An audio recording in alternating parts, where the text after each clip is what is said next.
Hey, everybody, welcome to Matt Men, your source for all things professional wrestling. I'm Agent Zarian, and I'm joined by the destroyer of laptops, Rich Stambolia. Bring me your laptops to murder. He murders laptops with cheap wine. With white wine. With white wine. I think it's gonna be okay. Let's see. I apologize in advance. It's okay. But like I said the other day, I'm not buying you a new one. It happens.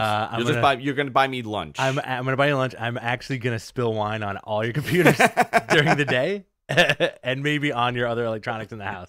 Microwave. For people who don't know what happened, about 10 minutes into our Raw watch-along that we did for the first time. No, it was like a good hour in. Oh, I don't think so, man. Yeah. It was like 8:15. No. Roman was still talking. No, Roman just came out. No, it was a good hour. You got so excited. You just... I don't even think you got excited. I think, like, I had a friend purposely in elementary school. He would snap people's pencils. Oh, no. This was not on his purpose. parents never bought him pencils. Yeah. I think you were like, Roman Reigns is here. F this guy. I honestly, I did it on purpose. I can, like, I'm 89% of the time. I'll give you that. 89% of the time, I'm very coordinated. Yeah. But that 11% that comes out sometimes, I'm a huge. No, spaz. you are very coordinated. You know who's not? Josh Combe. Really? Not very. He's one of the clumsiest people I've ever met. Every time he's come over, he's broken something. Really? Yeah. Okay. Yeah. Usually, it's usually just a weird spillage that happens. I do it at home. I do it at bars sometimes, and then I have to leave. That's it. That's the moment. That's how you leave. Guys, we have so much to talk about today. We're doing a lot of extra stuff tomorrow.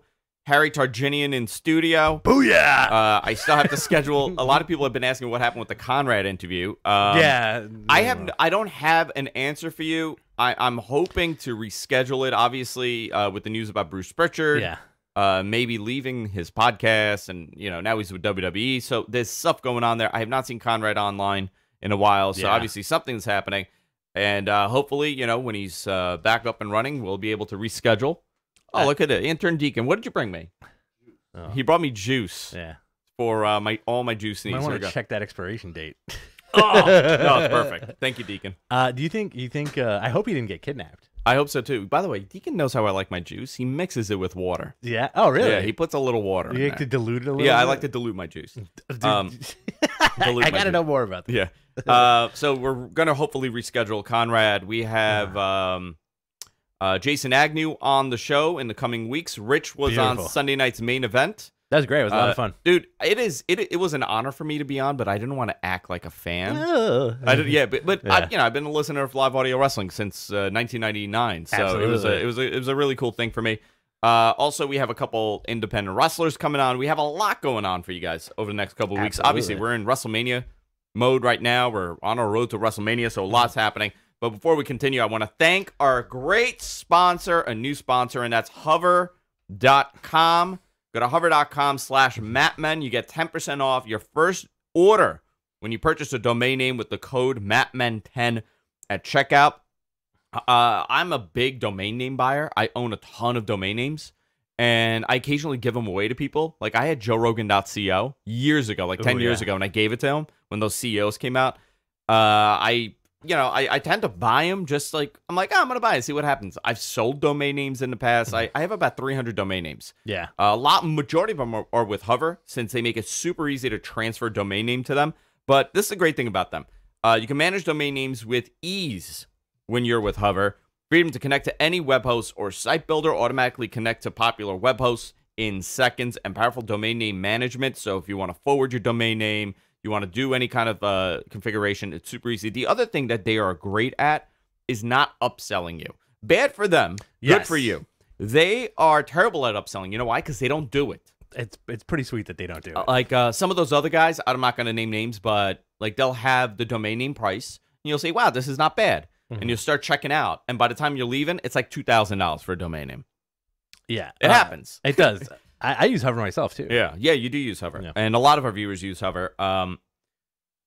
So I had to buy a domain name for the company I was working for, and they use a specific brand. Yes. And it's like a couple bucks. It's like $10, $12, whatever it is. And he's checking out, the guy that was doing it. I'm like, you should use Hover.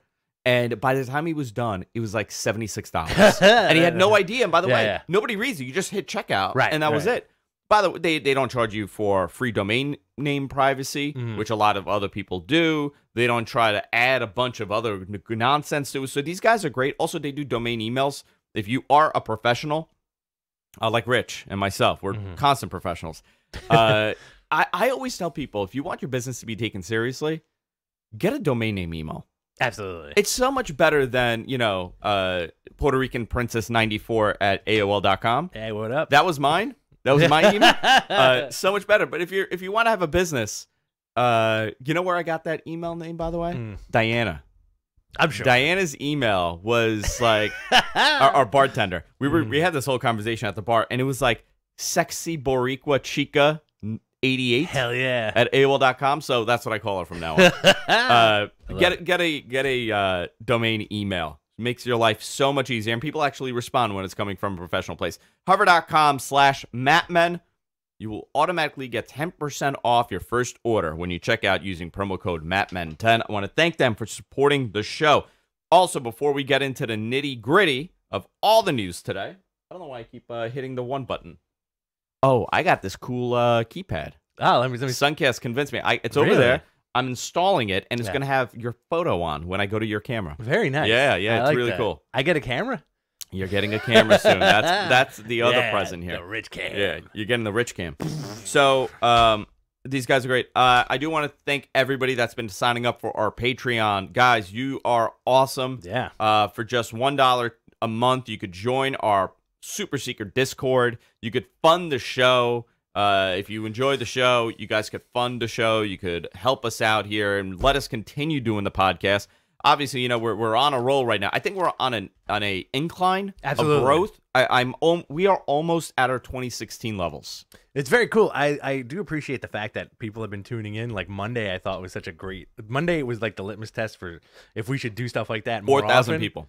4,000 people watch. I do think, if we get a bunch of Irish coffee in us before we start watching Monday or Tuesday Night Wrestling and even the pay-per-view on the Fastlane pay-per-view, we really appreciate the fact that you guys tuned in and want to watch us do like watch-alongs. That was a lot of fun on Monday.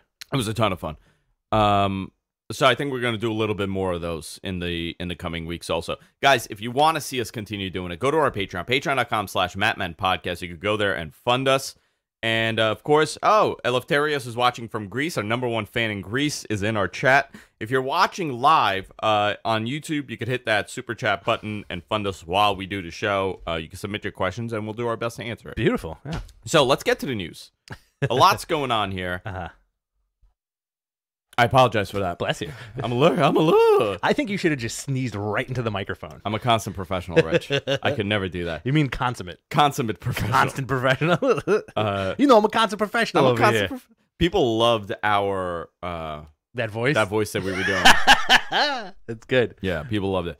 So let's go down some of the latest news. We did the Raw show, so I'm not going to go deep into Monday Night Raw. I thought it was a very good Raw. Yes. The placement, and I have a great email from somebody that is in the TV business. He sent me an email. He's in the biz. Yeah. Mike from Bergen County. Okay. I'm going to read his email, but because it says a lot coming from TV people. Yeah.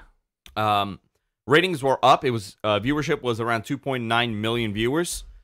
I saw some numbers consistently since Roman Reigns left TV. Yeah. The numbers were down about 300,000 viewers. Very interesting, huh? Yeah. Consistently around there. He puts asses in seats. Yeah, I guess he does, right? Yeah. It says something. I was told that they have a different vision when it comes to TV now. Okay. It's a little bit more chaotic and a little bit less structured. I'd like that. Yeah. You kind of saw that on yeah. Raw. I don't know if this is an immediate effect of Bruce Pritchard and his effect on creative. I would tend to say no. Okay. Because change does not happen overnight. I agree with that 100%. Every now and then they hit the nail on the head with a really good Raw. Monday's a great example. So, and I think Monday was good because it was so different than previous weeks. Let me ask you something. Okay, so Monday was great. We had fun watching it. Great episode. It was probably one of the best episodes in the last few months. And while we were watching it, you noticed that, and you made a comment about it too, it seemed like everybody was amped up. The talent was amped Yeah. up. Now, do you think it was because of explicit creative changes, or that they were just like, "Yo, Big U's is back. Let's knock it out of the park tonight"? I think everybody knew people would be watching. Okay. And automatically when you feel like, okay, well, this is going to be a good show, you kind of amp it up. Yeah. Yeah. I feel like you're kind of in a different drive. You know, you shift Sure. gears a little bit. Maybe they had, I heard there was a pep talk. Beautiful. I don't know how true it is. I'm trying to confirm it with like 2 other people. I cannot confirm it, but I was told on Monday that there was a big pep talk. That's cool. And morale was very high.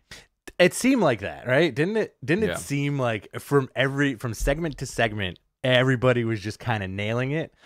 Stuff went off without a hitch. Even the stuff that you didn't really, on paper, stuff that you may not really care about, really worked. Good example of that, I think, the Leo Rush Finn Balor stuff.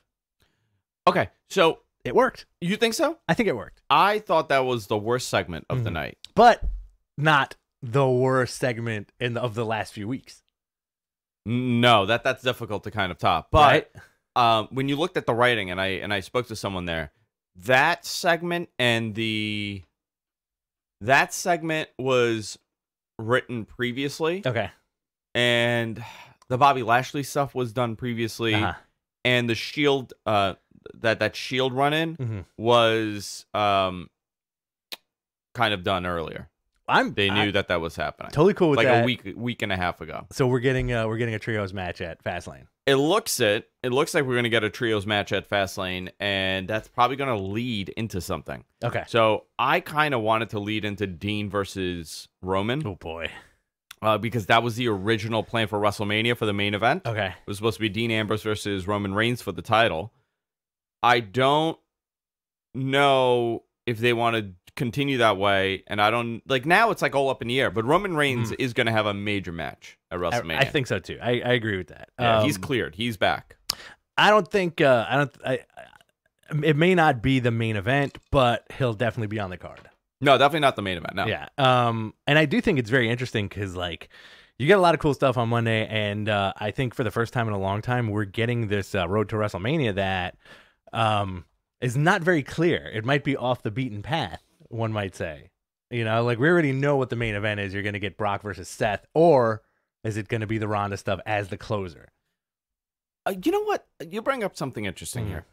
Generally, we tend to know, right? Right. We tend to know. This is one of the few years that we don't know, and I'm kind of excited not knowing. Exactly. Not knowing who's going to win, but not knowing what the actual matches are this early on. This may be the way to do it because WrestleMania is always a spectacle. It's always going to sell out. So maybe you shouldn't announce the card so in advance or make it so predictable that it's, that you know what the card is going to be. Yeah. Maybe you should wait till, the last pay-per-view before the big WrestleMania event. I think that would be such a genius idea if the Monday before WrestleMania they just announced the full card. Here's the match. Here's the card. Because tickets are already sold, right? People are going to watch it anyway. I think for the viewing audience at home, that makes it just even more better instead of, and like we've had years of, we know what's going to happen, right? Like we already know what these main events are. Everything's kind of written in stone. This past Monday Night Raw was a good indication of quote unquote anything could happen. Roman returns. You had Becky getting arrested. Yes, which I hate those arrest angles, but that's my own personal preference. I don't know how do you feel about the arrest angles? I'm okay with them. Like you need to do them like I think once every 6 months at this point. Once every 6 months, right? Okay. Like I think that they like going back to that well many times. So you had Becky getting arrested. Roman returns. You had the Shield save Dean Ambrose, which was kind of eventful. After the big beatdown, and then you had Batista returning. That was done so well, very well. I was very surprised by that. Everybody expected that the angle was going to be Mick Foley going face first, and Mick Foley, Jesus Christ, Mick Foley showing up first. That's so weird. I don't know why Mick Foley came in my head. You thought people were Flair was going to do the Flair Flair flop. was going to do a Flair flop into the cake, or be something's going to happen. Big celebration. Instead, we got Dave Batista showing up as the heel, beating the crap out of Flair, dragging him by the neck, so good, and leaving him there. And he goes, "Do I have your attention now, Hunter?" Was done so you couldn't do that. You couldn't do that any better than it was done. So do you think? All right. So now we're gonna get Hunter. This is one match that we know we're gonna get, right? And the seeds were planted during that Evolution reunion, right? Yeah. So we're gonna get Hunter versus Batista. Now I got a question for you. Mm-hmm. Has Hunter moved into the nostalgia spot at the WrestleMania card? You know what? I think with Undertaker going, he will be that spot. He will be that special attraction WrestleMania spot from now on. Because he's been doing it for the past several years in a certain way. But now it's like, okay, now you get the nostalgia spot. I'm looking forward to it. I think they're going to have a great match. He has like 3-4 more years. Absolutely. He doesn't have a lot of these left. Mm-hmm. If we're going to go based on the Undertaker scale, he probably has like 3 or 4 more of these. And you could get these matches. I expect, this is going to be a decent one. Yeah. Because Hunter works hard. I know that he's banged up, but your body kind of takes a beating in your mid-40s, especially if you've been getting dropped on your head every week for the majority of your adulthood. But I think this will be a fun match. But you're right. He will go into that nostalgia, big return every year spot, like the Undertaker. And do you also get the run-ins during that match? I don't know. I don't know. Because you may get the Shawn Michaels run-in. You may get the Randy Orton run-in. I think, so if Batista starts murdering like Shawn and kidnaps Steph and goes nuts, goes total berserk, that would be cool. But he's the heel now. Supplementary question. Yeah. Batista's last run, right? Yes. And then the Hall of Fame next year. I would guess yes, but the only reason why I say not, I think he would do these one-offs because Vince loves that he's a big movie star. And that he just loves Batista. And he loves Batista. You know what? I think that's great. I'm a big fan of Batista. And he's a guy that loves wrestling. Yeah. Batista loves wrestling. Likes being in front of the crowd. He seems like a genuinely nice guy. I think this is the way to do it with him and Hunter. It gives Hunter a nice spotlight. Because what else would you have done with Triple H this year? Randy Orton, maybe. Yeah. Yeah, you don't want to see that. Right? Yeah. Jesus has been gone for a while. Yeah. What's going to happen with Randy Orton this year? Randy Orton and AJ Styles. That's the match. Yeah. Randy Orton and AJ Styles. Do you care? Yeah, I kind of do. And I'll tell you why. They had that one match a while ago, and it was not bad. It was not a bad match at all. I think they'll be able to step it up. And if Randy's in a match with someone that he really wants to work with, he'll really, go the distance. I agree with that. But I think again with this year's WrestleMania, which we all know is going to be 17 hours long. Yeah. It's going to start at 1 a.m. It's going to start right after the Hall of Fame. It's 4 days long. It's just constant matches. How many? Oh boy, this is tough because they have such a big roster right now. So what matches deserve that spotlight? Do you really in terms of that big show? Do you really need AJ versus Randy as a singles match?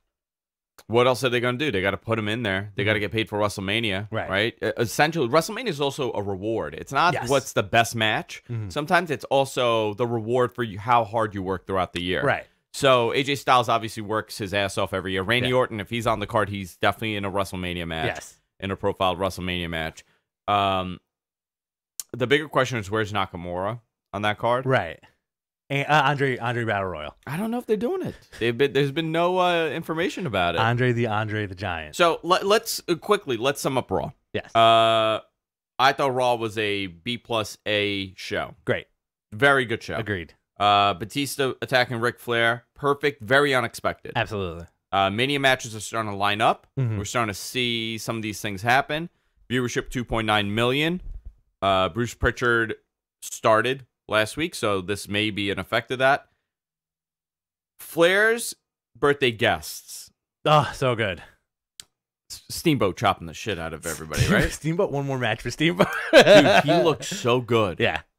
Looks very refreshed. He laid it in on Seth Rollins with that chop, and Seth sold it, too. Would you want a Steamboat Seth match? Yes. Right now. Oh, my God, right now. Yeah, make that the WrestleMania match. I'd be happy with that. 100%. I think if they went to Seth and they're like, listen, how do you feel about not being in WWE in the Universal title match? But wait a minute. Instead, Ricky Steamboat. Right? 3 matches with Steamboat. No, he would take it in a heartbeat. You think so? Heartbeat. That's very interesting. Heartbeat. When else are you gonna have an opportunity to work with Ricky Steamboat? Lose to Brock Lesnar Or be wrestle Ricky Steamboat. Yeah. SmackDown. Let's talk about this. Talk about SmackDown. What did you think? I enjoyed it. It's a nice, quick 2-hour show. Also, really quick before we start the SmackDown thing, the fact that they're not doing overruns anymore is pretty nuts. On what? On Raw. On Raw, yeah. Considering that if this was a year ago, the Batista segment would have gone until 11:17. I was gonna say 11:23. There you go. But 11 o'clock, they timed the show so perfectly on Monday, and I think it was a throwback to how we used to watch Raw. As far as SmackDown goes, I thought SmackDown was a great show. The big news coming out of it was Vince kayfabe changing the match at Fastlane, which drew the ire of many fans. So our social media was blowing up with all the negative Nancy's thumbs downing this decision. People lost their mind. Yes. Okay. They're screaming racism. That's all I saw. Boy. Vince, this just solidifies that Vince McMahon is a racist. Right. He's an asshole. He's a racist. He's a bigot. He hates black people. He hates Kofi Kingston. I mean, it just went on and on and on. And yeah. I felt like saying, you know that this is a TV show. And then I felt like being like, I don't want to be that guy that's like, you know, this is fake, right? But you did say this is a scripted television show. I did. I said this is a scripted television show. And people are like, no, man, this is real. He's not getting the title shot. It's Black History Month. How could Vince do this? And I'm just looking at it like, first of all, Kofi was not in that position from the beginning. Right. He just happened to be in it. And he's still in it. Exactly. They're not taking it away. It's called a slow burn. It's that instant gratification that people want with everything that they're watching. It's instant gratification, and with wrestling, it's you get a lot of fans who are so convinced that Vince doesn't know what he's doing that when something storyline-wise like this comes out that's awesome, they're like, oh man, see, I told you so. Like, this guy has no idea what he's doing. And you know what drives me nuts? This is my little tangent over here. We've been doing so much awesome interaction with everybody online lately.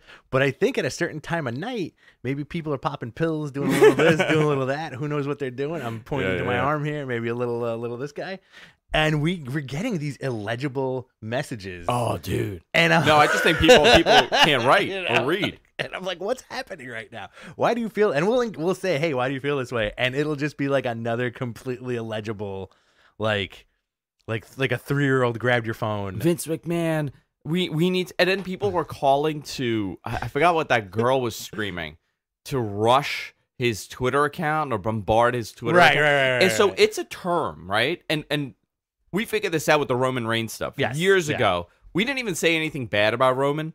But we made a joke, like it was the time that everybody was saying that Roman Reigns was getting interjected in every storyline. Right. So Rich tweeted out that he's gonna be the 30th person in the Women's Rumble, and his name is he's gonna show up as Romania Reigns. Yeah, very good joke. Hysterical. It was hysterical. I wish, in hindsight, I do wish I wrote Woman Reigns. Woman Reigns instead of Roman Reigns. Yeah.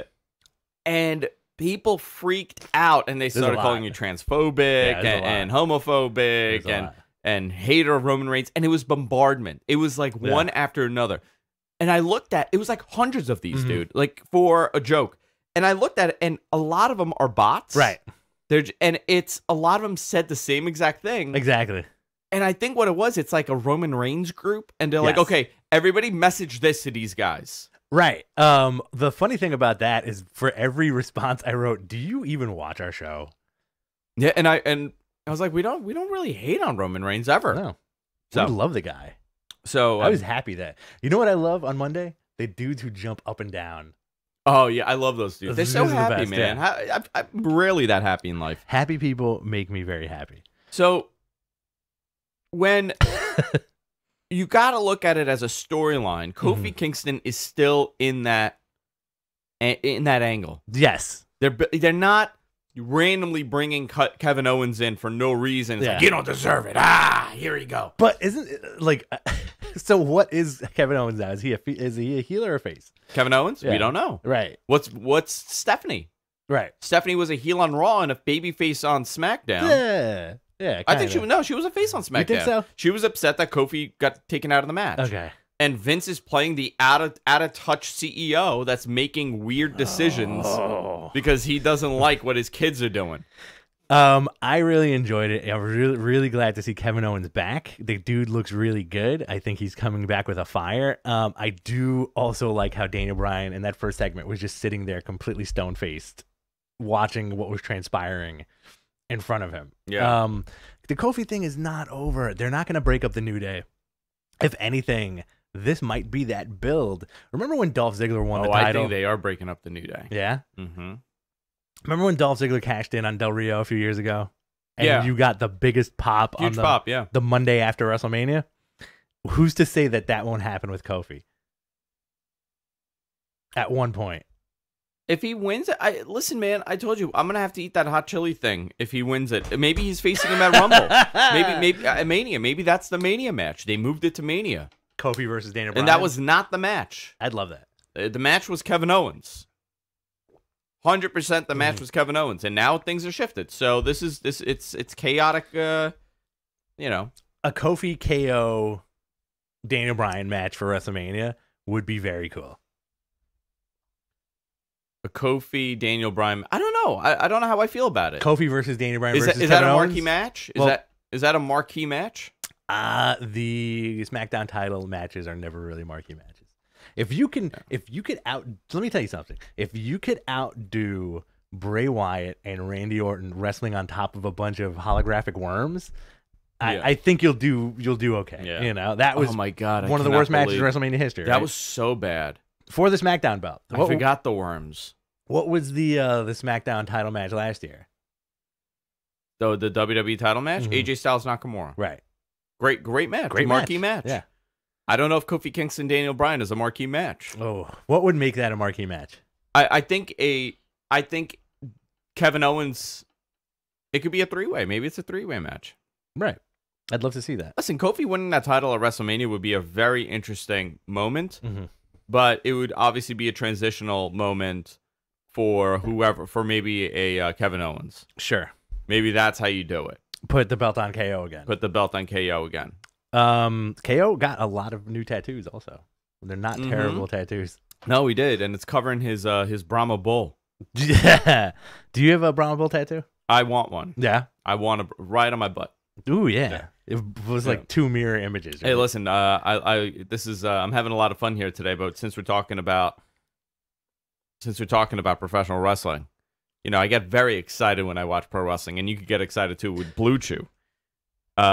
Rich, you are a fan of BlueChew. I am a big fan of BlueChew. If you have watched the show before, you've heard my stories and my tales of BlueChew of whence I do pop of the BlueChew. It's fantastic. It's fantastic. I can't say nothing bad about it. If you like getting boners, right? Yeah, sure. Absolutely. Listen, boners. Somebody made that image. BlueChew.com brings you the first chewable with the same FDA approved active ingredients as Viagra and Cialis, so they work. You can take them at any time, day or night, even on a full stomach, and since they're chewable, they work twice as fast. You don't want to sit there and wait. You want it to, okay, let's get this going. BlueChew is made in the U.S., and since BlueChew prepares and ships directly, they're cheaper than the pharmacy. They have a great offer for you guys. Go to BlueChew.com. That's BLUE Chew.com. Promo code MATMEN, and you can try it for free. All you got to do is pay the $5 for the shipping. That's it.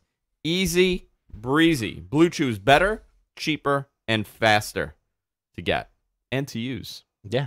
I love these guys. BlueChew.com. MatMen. Try it out. Try it out for free and just pay the shipping of $5. You know what I heard coming out of SmackDown? Kevin Owens, also The Rock's cousin. Kevin Owens is also The Rock's cousin. Guys, if you look at your seat right now, you're The Rock's cousin. You're The Rock's cousin. Yeah, man. So we got a good main event at a SmackDown, and we also saw not the debut of Kevin Owens doing the stunner, but him doing the stunner as a finisher. Yeah, dude. And people were really upset at that too. Why? I got the. Did he ask Stone Cold for his blessing? Who gives a crap? First of all, Steve Austin did not invent the stunner. Right.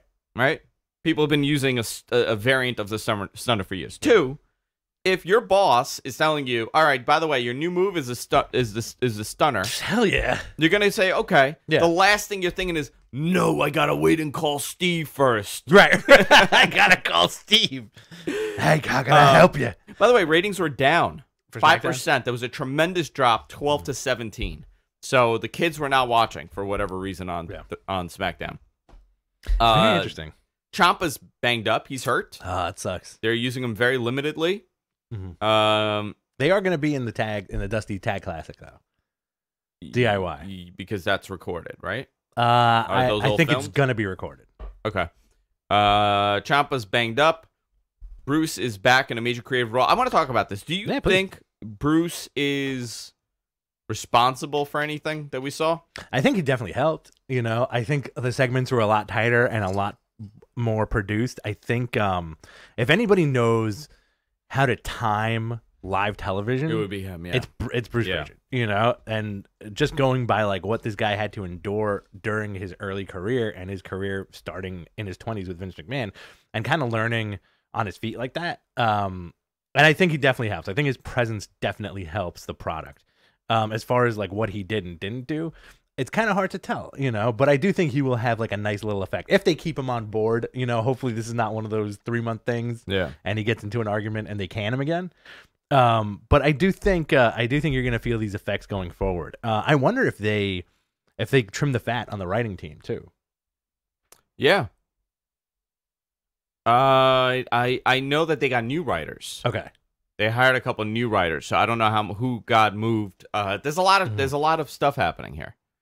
I have an email I'm going to have to open up in a little bit during the Q&A segment and read it. So let's talk about a couple other things from the SmackDown side. They are starting to now do the prep after Mania for the Fox Network, which they debut in the fall. This is going to be a big change here. The Superstar shakeup is happening, I believe, in Montreal 2 weeks after. Yeah, the 2 weeks after WrestleMania. I'm going to anticipate a lot of big names are going to SmackDown. Okay. I got a little interesting question for you. So Fox had to pay out a major lawsuit the other day or yesterday for Bones for not paying back royalties. Oh, interesting. And apparently Fox kept the profits, undisclosed profits. And when I saw that news bit for the show Bones, I immediately thought of SmackDown. Why'd you think of SmackDown when you thought of Bones? Because Bones sued Fox, and then, you know, everybody's trying to get like their back pay and like all that stuff, and like just stuff that wasn't revealed to them. And I just thought of like a situation like that with SmackDown, where SmackDown can generate tons of revenue for Fox. Well, that's the hope, right? That it does. They make up for the cost with the ads. Yeah, you know, that's what they're hoping for. Because live programming is not DVR. It's DVR proof, essentially. That's always been. That's the reason why WWE is making money and sports make so much money. Yeah, is because they're essentially DVR proof. People don't DVR sporting events to watch at a later time, and SmackDown is one of those things for all these. You know, when you look at the numbers for wrestling, and people are like, well, how about DVR numbers? How about Hulu numbers? Yeah. Those numbers are a much smaller portion than the actual live viewership. Yeah. So I don't know. I don't think it's going to be the easiest road for them. Okay. With SmackDown. Talk to my brother-in-law about not DVRing sports. He does? Oh yeah. Does he really? He's know he's like in a minority. Stats guy. Is he a stats guy? Loves watching old like games. Like he'll avoid everything and just watch like games back to back or rewatch Yankee games, you know. Really? Yeah. I think there's a lot of people like that. It's a very small group. It's a minority. It's like less than 5%. I bet you there are at least 5 people in our chat room that DVR sports. DVR sports and watch it regularly. Yes. I don't know. So some other returns are happening. John Cena is scheduled for WrestleMania. So was Kurt Angle. John Cena should be making his way back to TV soon. He was supposed to be there on Monday, right? He was supposed to be there on Monday. Maybe he just visited backstage. I don't know. Yeah. I don't know. But John Cena's scheduled for WrestleMania. I'm curious who his opponent should be. I'm saying quick match. Quick 2-minute match. Do you do him and Elias? Who do you do? Who do you put him up against? EC3. where EC3's losing on main event. Disappeared. He's gone. He's dead. He's dead in the water. You think so? EC3's finished. Yeah. Do you think that these new NXT call-ups completely Yeah. apart from Lacey Evans, completely overlapped? You know, we didn't see Otis and Tucker on Monday, right? Or Tuesday? No, we did. We did see them. Yeah. There was a backstage segment with them and the Ascension, and it was phenomenal. Otis was so good. Okay. It was perfect. So, no, that set of NXT call-ups really, I thought EC3 was going to be the guy. I thought him and Balor could have had a good feud. Sure. Listen, it's still possible, but John Cena is going to be in a marquee match. So I don't. Right now, if you look at it, who would you put him up against? In all seriousness, it's a really good question. Kurt Angle, maybe. Have him and Angle at WrestleMania. Who's the U.S. champ right now? R-Truth? R-Truth. Somehow, some way before WrestleMania, I would get that. I would put that U.S. title back on Cena, and then have him face Nakamura. Did you hear what he said on SmackDown? That he's been a fan when he was a child. He was a huge fan of John Cena. So good. I think if you put that U.S. title, realistically, put the U.S. title back on Cena, right? Have him wrestle, so have him do an open challenge at WrestleMania, or have that be the open challenge. R-Truth versus John Cena. Quick match. Cena gets the U.S. title again. And then possible 2 opponents. Sami Zayn, recreate that magic, or Nakamura. Sami Zayn is ready, by the way. Yeah. He's ready to come back, and they're trying to put him in now. John Cena would be a great WrestleMania think match. About all the talent that they have, and they don't have anything for, right? Isn't that wild to think about? You have Nakamura, you have John Cena, you have Sami Zayn, you have Rusev, and you really have nothing for him. Bray Wyatt. Bray's ready. Where is that guy? Where is Bray? Is Luke Harper ready? I don't know. I don't know what his status is. Where is Bray? We got a nice little Hardy Boys return on Tuesday also. Ah, yeah. The Hardy Boys came back, and they took the place of Ciampa and Gargano. Very interesting. I really wouldn't mind seeing some kind of tag team scramble at WrestleMania also. A lot of people were speculating that Vince did this. They brought the Hardys back because they were afraid that they would go to AEW. They have a year left on their contract, so they weren't going anywhere. It was reported that they had a 3rd-year option that gave them more money. Yeah, they're there. Yeah. They're not going anywhere. But Matt Hardy looked great. Both of them do. Yeah, Matt dropped a lot of weight. Yeah. He's cut up. I mean, he looked phenomenal. He's ready for the main event. Yeah. So you know what I would do on the SmackDown side also? I would get that U.S. title off of Kofi, put it on Almas. You mean R-Truth? R-Truth, I'm sorry, from R-Truth. And then I would put it on, I would take it off of him and put it on Almas, and then have Almas and Ray. I would like that. Again, there's so many different ways you can go with WrestleMania, and it's really nuts how thick the roster is, you know? And you want to put everybody on the show, but you might not. So much they could do. Andre the Battle. You think so? Do you think Kofi should win the title at WrestleMania? I don't know. I think he should win the title within the next month somehow. Maybe make it a 3-way, have him have the title. Yeah. Daniel Bryan has to go into WrestleMania as a champion. I agree. Because they have to sell the shit out of those replica wooden belts. Absolutely. You're not going to do that if balsa wood belts. Yeah, if you're not going to do that if Kofi walks in there as champion, or somebody else is the champion. Yeah, I agree. So they're going to have that there. Fine. Who's his opponent? Who's that marquee opponent? That's tough, man. That's tough. I like when you say marquee.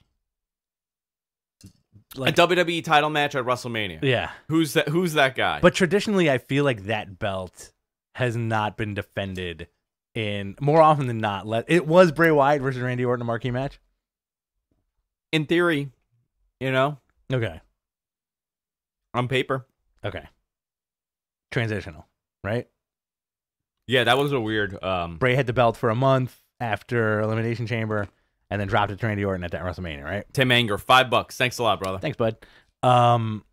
Marquee match for Daniel Bryan, Kurt Angle. Yeah, great. Kurt Angle. I wouldn't mind that at all. And Kurt doesn't even have to win, man. He could just take Bryan to the limit. One last run and one last thing. Yeah, listen, there's so much they could do here. Jinder. Just give the title back to Jinder, dude. There's so much they could do here. It's interesting to see what they're doing. Yeah. I'm looking forward to the next couple of weeks with these changes, with everything going on. Yeah. What about The Undertaker? He is not on the card. So the news coming out was last week, things were getting a lot better, and it looked like he was going to go on the card. Yeah. Whatever happened from last week to this week, fell apart.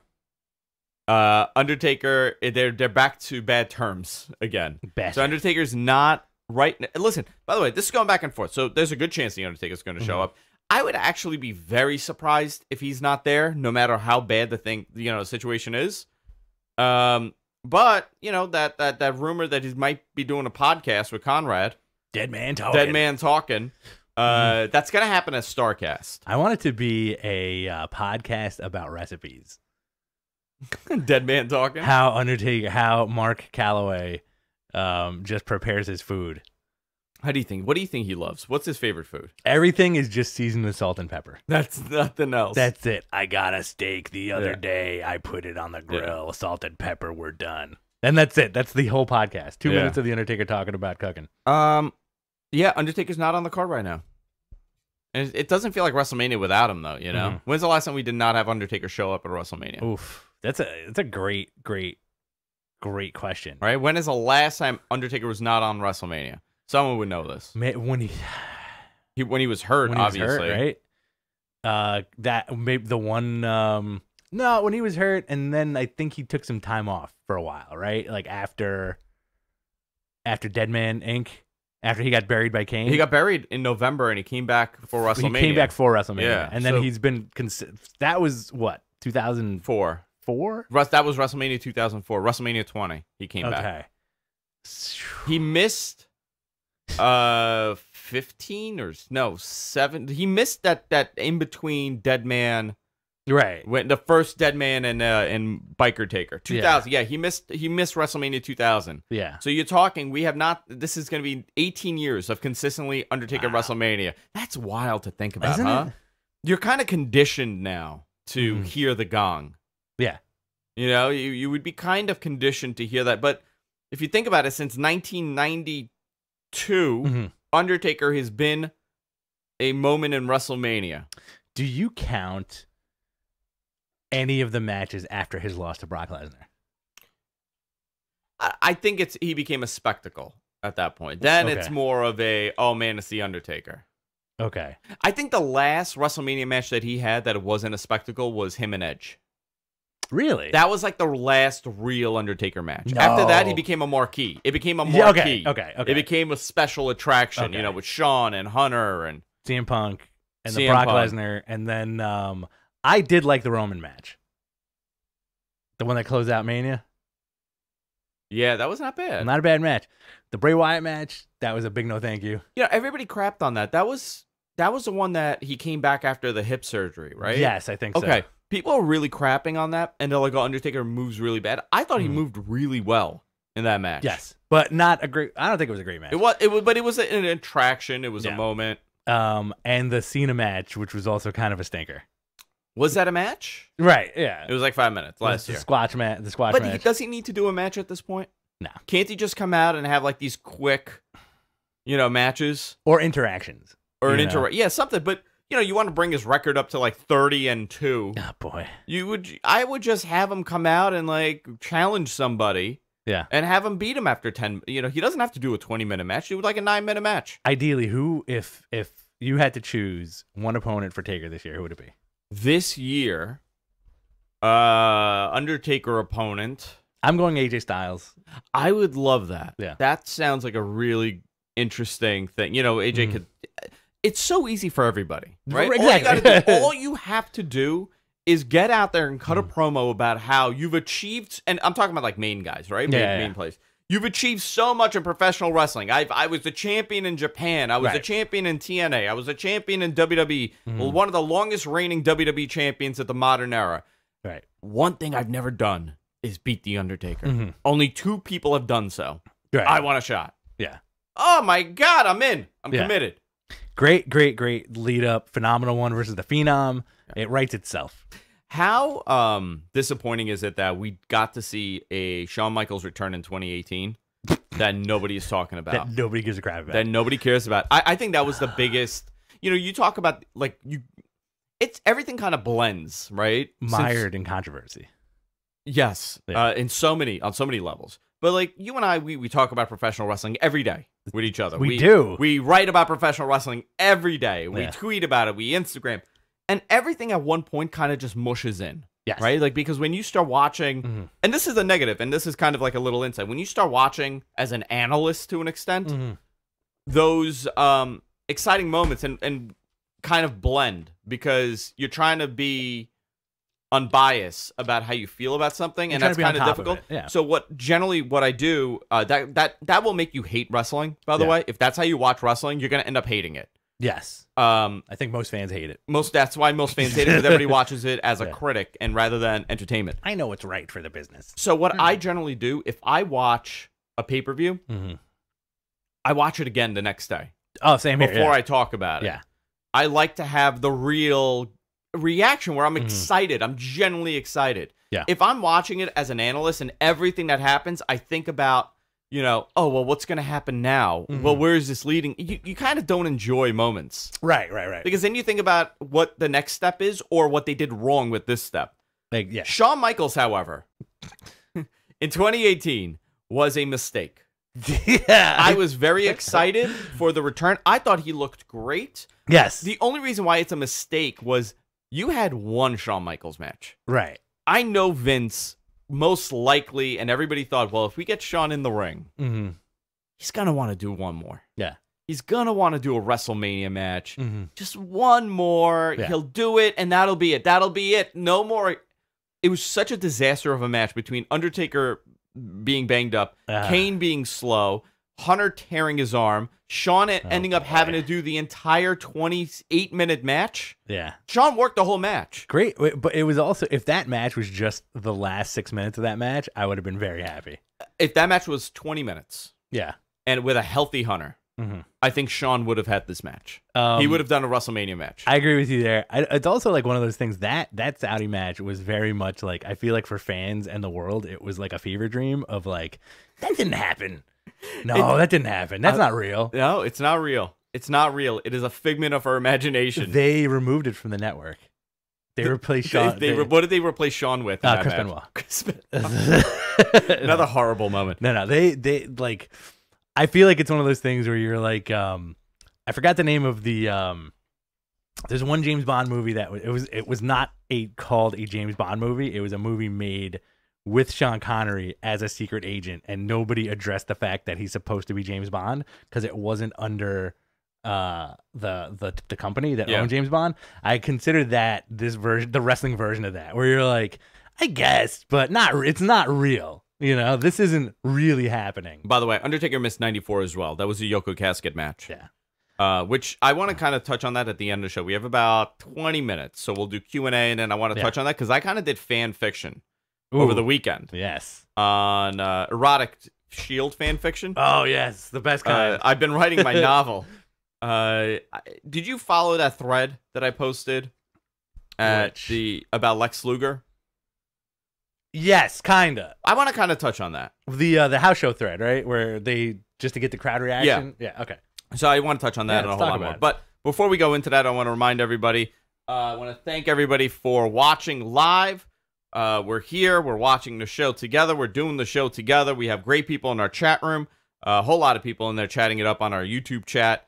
If you want to watch us live, you could do so by coming to our YouTube page, youtube.com/MattMenPodcast. On Thursdays at 10 a.m., we are live every single week. We also do bonus shows. We did a Monday show. I'm going to be Harry Targinian on tomorrow. If Rich is here, Rich is here. If I'm here, I'm here. If I'm not, then I'm not. Then he's in space. I might crash through the window. Whoa! Like an athlete. Yeah. There's a lot that we're doing, a lot that's happening. But we do so with your funds by going to patreon.com/MattMenPodcast. You can fund us there. You get access to our awesome Discord chat. You get access to a whole lot of stuff with our Patreon. So I kind of want to touch on this Lex Luger thing because I went down this rabbit hole. Yeah. It was an anniversary of a taping that they had done where Lex Luger essentially won the WWE title at a house show. Yes. And the way they did this was Yoko was out cutting a promo with Vince, and Lex comes and steals the belt. Right. And Vince says, wouldn't it be great if Lex Luger was the WWF champion? And he makes Lex go back and come out with the title. Go get that belt. To see the reaction of the crowd. I don't know how the crowd reacted. But if you go back a little bit, they right? made that noise. You know, the Lex Luger journey really started on the USS Intrepid. 100%. For that July 4th big body slam thing. You ever visit it? Yeah. It's a great destination. I got a great story about the USS Intrepid. Okay. I got a great story. I'll tell on an After Dark episode. Beautiful. Yeah. So I was going down this rabbit hole and I started reading about it. So for the younger viewers, Lex Luger was set to be the next Hulk Hogan. Yes. He showed up as a heel. The narcissist gimmick didn't go anywhere. Yeah. And they decided that Hogan was leaving. Right. Hogan left 93 King of the Ring. So in June, Hogan left. Not in the respect that, he was adored by millions, but in the respect that Hogan represented Americana and they had Lex Luger represent America and he was like a former athlete, right? So they really wanted to do the All-American. Well, he had the body. Champion, he had the body. He was blonde and he was tan. He had the look. So Hogan leaves in June, a King of the Ring. Yes. Lex it's July. Hogan was not supposed to leave, but they were supposed to. I mean, I know that the stories that Bret Hart and him were supposed to have the match of that King of the Ring. And right. It was a whole lot going on. So he body slams Yoko. Now starts the Lex Express. Boy. Going into SummerSlam. Mm-hmm.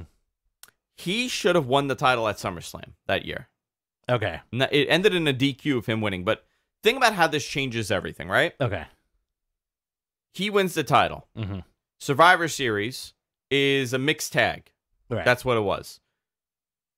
Royal Rumble, Bret Hart wins the Rumble. Okay. You have the Yoko and Lex blow off. Right.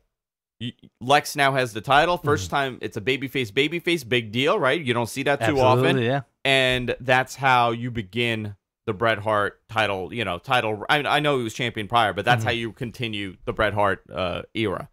I wonder why they never pulled the trigger on Luger. Because he sucked. Well, yes. Like as a person, he was bad. Oh, okay. And he was very flaky. Like they didn't trust him. That was the big problem. Yeah. And he wasn't getting the reaction. I think the problem is when you set the bar at Hulk Hogan. Yeah. Pretty hard. It's pretty hard to get that reaction. He just wasn't getting the reaction. Mm-hmm. But a lot of things would have changed. Yeah.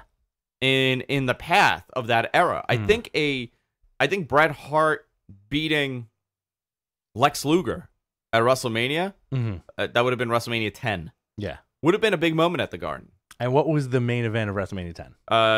It was Yoko and Bret. Okay. Because they did that weird tournament. Remember? Everybody wrestled twice? Yes. Right? That was it? WrestleMania. WrestleMania 10 is one of the...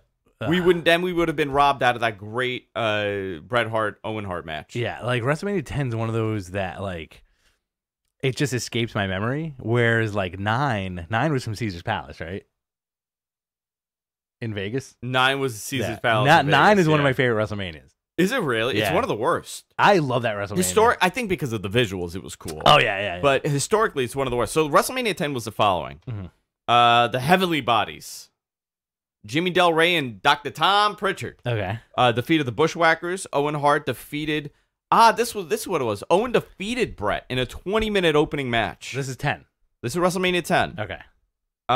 Owen got hurt, right? And Bret got in. Is that what happened? I can't remember this. Yeah, this was 25 years ago. Yeah, Bam Bam Bigelow with Luna defeated Doink. You know that there was supposed to be an evil Doink Hulk Hogan match at one point, oh my right? God, that would have been amazing. You know what? Looking back now, I would have liked to see that. Doink always bothered me. Oh, apparently, according to Bruce Pritchard, he was so over. Yeah, I mean, like as a babyface, Doink bothered me. As a heel, Doink bothered me. So Randy Savage defeated Crush in his final WrestleMania match. Yeah. What was that? What was it? Was that outside? I think it was under. It was in the basement. Was it? It sounded like it. Yeah. That's under the house. Something happened there. I don't know. Alundra Blaze and Leilani Kai Men on a Mission defeated the Quebecers. Beautiful. Yokozuna with defeated Lex Luger via DQ. Earthquake defeated Adam Bomb. Razor Ramon defeated Shawn Michaels, and in a ladder match that stole the show. Right. And Bret Hart defeated Yokozuna with Roddy Piper as a special guest referee. I think Owen got hurt. I think that's what it was. Okay. The chat would know. I think that's what it was. So it would have been very interesting if you kind of shifted that and had Luger all over it. And Hogan was gone. This was it, right? He was gone, and he didn't come back until 2002. Yeah, so crazy. Yeah, huh? Yeah, very different change of the guard era. Yeah, and it's also interesting too because like when Hogan left, there was a bit of a scramble, right? Because I think most of those guys were very used to having good payouts because Hogan was on top. Yeah, and then right? Bret, and the argument, a lot of people disliked Bret because he, generally the guy on top, like you said, like Hogan, he sets the bar and the pay scale, and Bret was happy making $500,000 a year. Right. I mean, now that they become the $500,000 champion. Because he didn't care to make more money. All he wanted was a title. Right. He just wanted his win record to be good. Accolades. So a lot of people were pissed. They're like, dude, you need to make more money because we need to make more than $250,000 a year. Right. And he just didn't give a crap about the money. I wonder if that's still the case for house shows where I know like old school wrestling lore is when you work on top and you got a hot crowd, they're like Hogan and Austin are the guys that come to mind. You know, Austin at a house show sells the place out, right? Which means that everybody on the undercard gets a nice little paycheck. Yeah. I don't know how it works now with downside guarantees. Everybody has a, downside guarantee now. Yeah. So you look at the WWE roster, like these your minimum to make is $200,000 a year. Brock showing up at a house show. Does it help everybody else on the card? Yeah.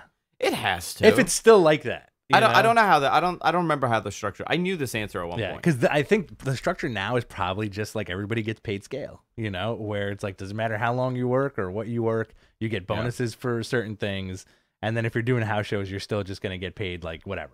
It's interesting. A lot of things have to fall into place for it to happen. If Hogan never left WWE in '93, if Lex didn't jump ship and he was a main player on the card, and that would he have been in that feud with Diesel and Shawn and think about how you interject them. Sid. Yeah. I keep forgetting what a instrumental part Sid had exactly in the WWF in the 90s. Big dude. What if Sid didn't leave to WCW? Oh, I don't know, man. You would have had think about all the things. Yeah. You would have had an Austin Sid for the WWE title. If the match at WrestleMania was supposed to be Bret and Austin, not Shawn and Austin. So if Bret didn't get forced out, he would have faced Austin with Michaels in a different position. Would Austin's run been as strong? Yeah. There's so many questions. It's very fast. Wrestling in and of itself is very fascinating. But when you talk about the minutia of stuff like that, it's very interesting because, like I said, like you had certain dudes on top. Like Hogan was a guy who never wanted to give up that top spot, right?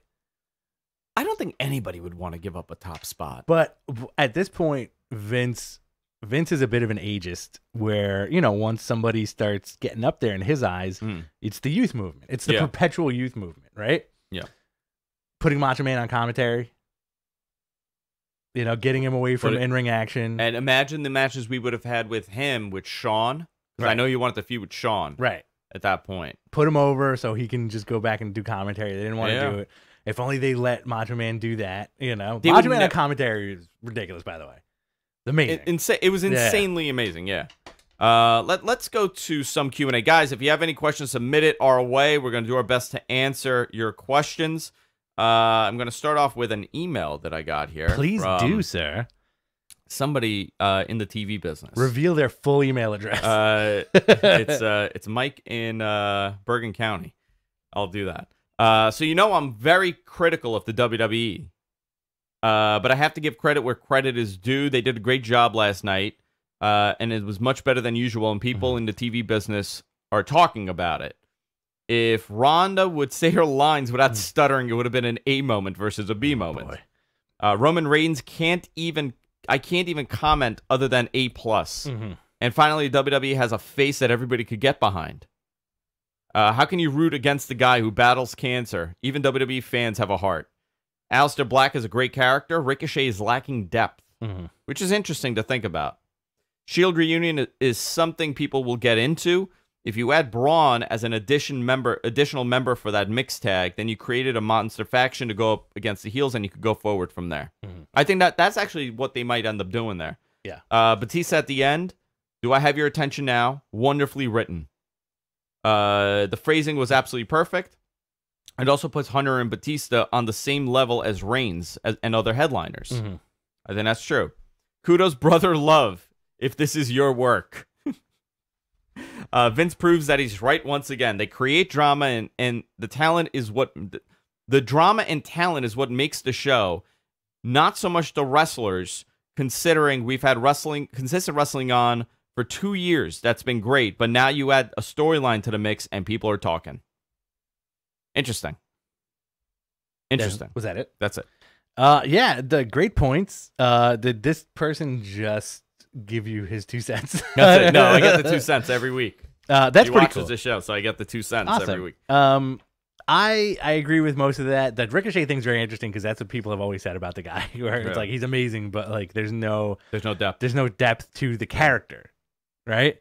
But maybe his character is just a guy who has back abs. Yeah, that's his gimmick. Who can do all that. Aleister Black is so much money, by the way. Yeah, there's something special with him. The crowd loves him. I think they gave him a chance on the microphone, and he did not blow it. Yeah, with that Lana segment on Tuesday. Yeah, that was cool. You know, like I think with these guys, it's like it's a good slow burn. We all know what they're capable of. I think on the main roster, the sky's the limit. But again, the roster is super thick. All right, you got questions? Yeah. Large23 in the YouTube chat. What the heck happened to Elias's momentum? They turned him. He was a babyface and he had momentum and people were behind him, and then they turned him. And now you lose the momentum. That's how it works. We are not answering any Roman fake cancer questions. Yes. We got anything on Discord? Yeah, I got a couple one. Let's do it.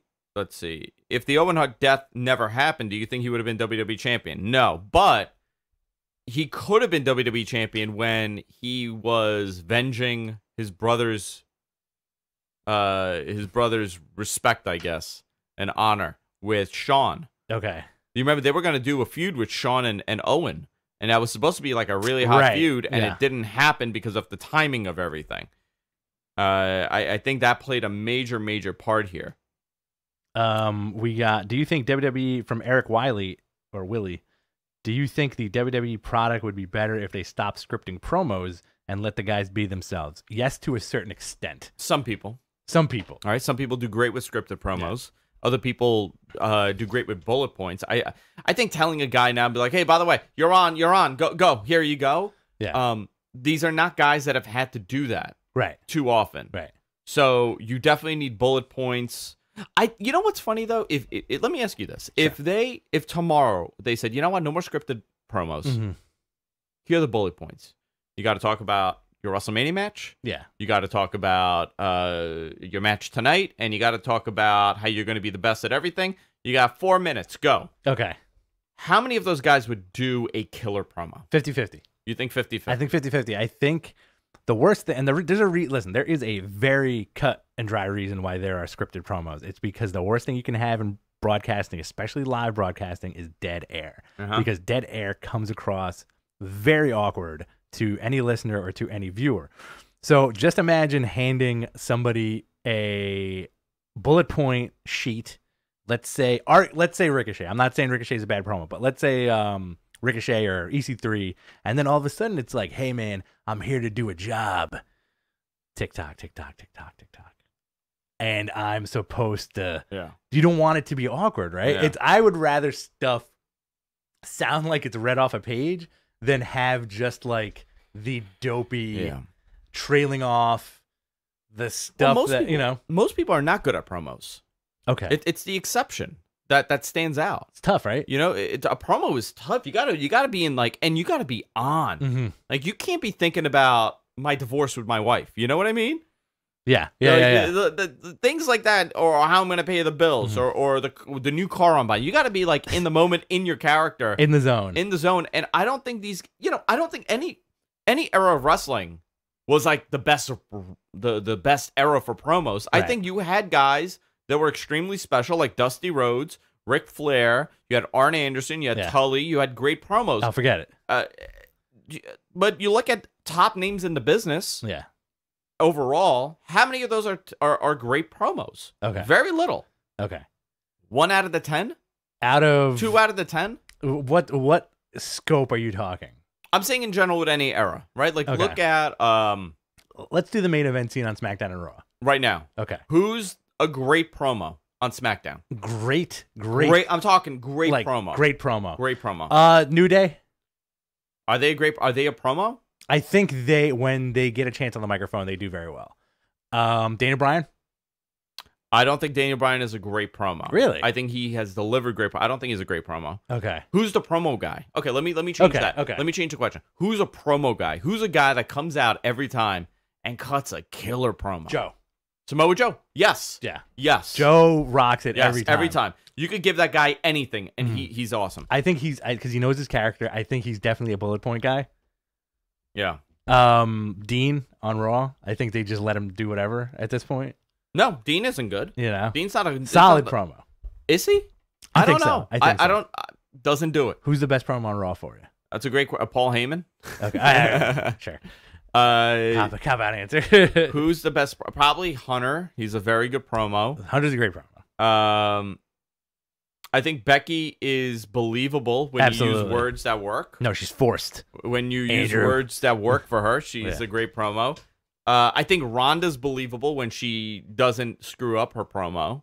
When she gets that intensity. But you know what's funny? There's no one guy that you're like, oh, that's the promo guy. Yeah. Like Dusty Rhodes was a promo guy. You give that mic to Dusty Rhodes, he's cutting a promo. Where would you... Steve Austin, another guy. Oh, absolutely. Where would you rank John Cena in there? As far as a promo? Yeah.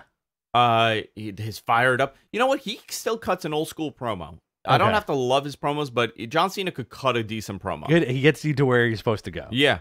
You know who's really good? Alexa Bliss. Oh, fantastic. Alexa Bliss is great cutting a promo. She's quick. Yeah. She's quick on her feet. She does. She knows her stuff. I like that her set is just the stage, the Raw stage. It's Wendy Williams. Yeah. It's the Wendy Williams set. Cena was good, but there's not a promo guy. Mm-hmm. You know who's great? Elias. I think Elias is a good promo. You don't like him? I do. Joe, Miz, Bray, Hunter, Becky, Bryan lately. That's what someone said. Miz is unbelievable. Miz is good. Yeah. Yeah. But there's not a promo guy if you think about it. There's no Ric Flair. Right. Or there's no Steve Austin. That's a 1 in a million thing. That's why you look at the top 10 wrestlers that they have. Is Seth Rollins a great promo? Adam Cole's a great promo. Adam Cole's a great promo. Yeah. Yep. Yeah. Yep. Great promo. Adam Cole versus Undertaker. I would not want that. Why not? I think they would just ruin Adam Cole. Yeah. He would get stuffed in the urn. If he you get in there. They're going in. Yeah. So that's it. Awesome. Guys, that's it for this week. Thanks for tuning in. Go to our website, gfqnetwork.com. Subscribe where podcasts are available. BTC Rich on Twitter, at Andrew Zarian on Twitter. I will be back tomorrow. Maybe Rich is back tomorrow. Who knows? We don't know. We're wacky here. What if I showed up drunk? Who the f is it? Like hey, Harry, how are you? And Harry doesn't drink. Just sit on his lap. Harry doesn't drink, so I guarantee he'd be so annoyed. We took Harry to press one time, and Rich and I were getting blasted. Yeah. We were so drunk, and Harry's just sitting there dealing with us. Unless somebody I'm very nice. Unless somebody is like, hey, man, would you mind not drinking? I have a little bit of problem. I'd definitely stop. I would not drink in front of that person. I'm not saying that's his problem. That's his reason. No, I know. I don't know what his reason is. I'm just saying in general. But if nobody gives a crap, you know. Yeah. My best friend has been sober for 2 years. I drink a lot in front of him. You do? It's not like I dangle stuff in front of him, you know? Oh, here you go. Yeah. Okay. Guys, gfqnetwork.com. Watch us, listen to us wherever our podcasts are available. And we'll see you all next time. Take care. Later.